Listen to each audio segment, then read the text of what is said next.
আইনি লড়াইয়ের সফল অবসান হলো।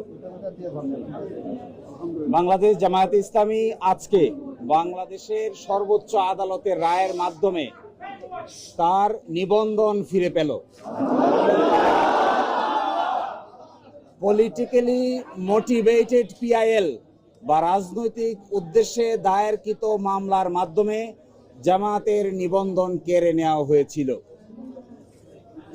আজকের এই রায়ের মাধ্যমে বহুদলীয় গণতান্ত্রিক এবং অংশগ্রহণমূলক সংসদ প্রাপ্তি নিশ্চিত হলো। আমরা আশা করি এই রায়ের পরে বাংলাদেশে সঠিক নির্বাচনের মাধ্যমে প্রাণবন্ত সংসদ গঠিত হবে।